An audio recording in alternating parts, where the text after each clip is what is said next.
It's your host, E Pesos, and this is episode 3 of What's going on? this particular episode is it's an unfortunate episode about someone who was unalive while he was in prison. And we're gonna wrap into it real quick. So without further ado, let's get into it. First and foremost, rest in peace to Melvin Rojas Anoa, if I'm saying that right. If I'm not, please forgive me. Now he was murdered inside Northern State Prison, which is located in Essex County in Newark, New Jersey. He was 28 years old. He was murdered by his cellie, Abdul Bryant. Now this is just a little bit of facts of the case. First and foremost, there's a lot of variables that we're going to have to go through real quick. First variable, he was doing a 2.5 year sentence on a gun charge, right? He's from the Bronx. He was locked up in New Jersey in Northern State, which is a maximum security facility. Now, let me just give y'all a brief real quick. Northern State is a 23-in-1 facility. Out of 24 hours, 23 of those hours, you're in a prison cell with you and your cellie. You get 1 hour out to shower, use the phone, do what you gotta do, but you gotta be back in your cell from 7. You're out from 7 to 8 o'clock. You're back in the room till 7 o'clock in the morning. You come out and you go. So it's 23-in-1 every day. Now, first and foremost, what was he doing in Northern State on a gun charge? That's the first variable here, right? Second variable, text message went out. Now we have email systems in prison now. They have call links, they have JPay, a bunch of different ways that people can send messages out via text.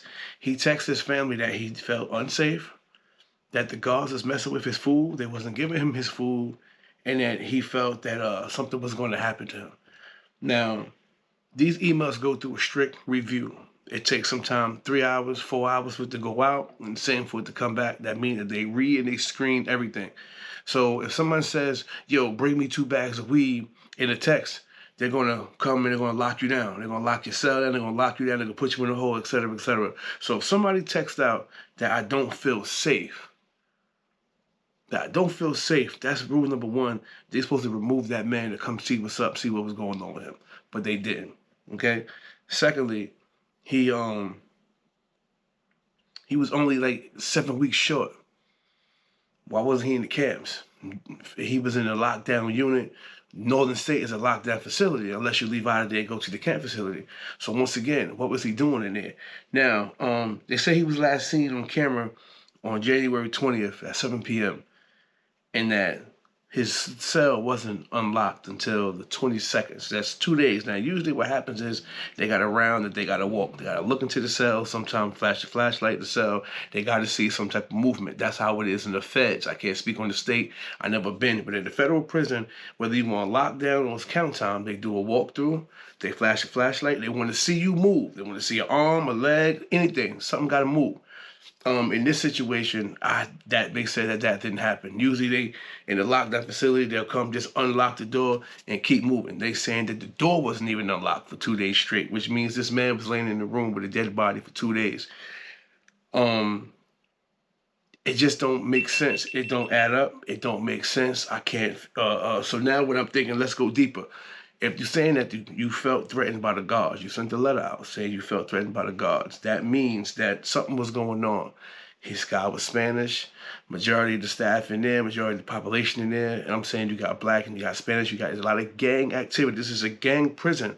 So, and they won't release, I haven't been able to find any junction on his paperwork to know what his case was to stem from, whether he got gang background or not. But I'm going to assume, I'm going to assume here that this was some gang shit, because a lot of the staff that work in there are gang related. It's been hella investigations on that staff in there. I'm going to say this was some gang shit. You fucking with my food, and then you send out a text say I don't feel safe, and then you wind up dead in your room and nobody comes and check on you for 2 days. That Northern State prison facility is about to go down. They about to go down. You know what I'm saying? The family's filing a major lawsuit. They just hired a big time lawyer. Her name is Brooke Barnett. It says she's a shark. Says she's a shark, she's on it, she wants answers, and she's going to find out. But this not it. This is the second murder in 3 months. The second person unalive. We can't say murder because the second one is alleged. A dude named Daryl Foyle was found dead in his cell on March 4th. That was a couple days ago. So prison ain't supposed to be the best place in the world, but it's supposed to at least keep you safe from things like this from happening to you. You people get paid salaries to go in there and protect these men, these women while they're doing this time. They're supposed to happen.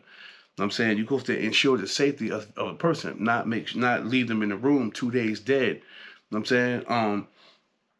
They said the witnesses, they interviewed some people from the cell and said they heard him screaming, they heard kicking, they heard punching, they heard slamming, and then they heard water rinsing from the rest of the night. And he released it. Abdul Bryant, the alleged murderer, released a statement that said, I washed him up so he wouldn't look hurt. So not only did you kill him, you unalived him, you washed him up. That means you put a nigga with 6 weeks left, 7 weeks left in a cell with a nigga like that.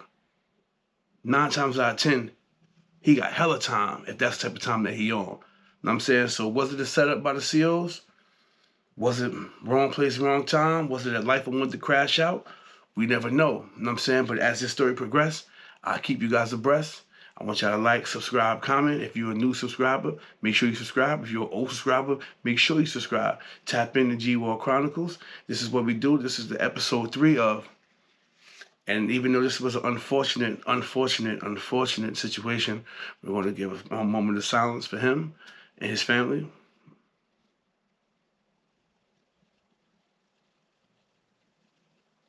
Once again, rest in peace, Melvin. And I want to send prayers to his family. And like I said, as the story progresses, I'll keep you guys abreast. I know what's going on because I want to know what's going on. This is definitely some serious shit, but this is what happens in prison. You know what I'm saying? This is what happens in prison. So with that being said, hashtag, man, stay free, man.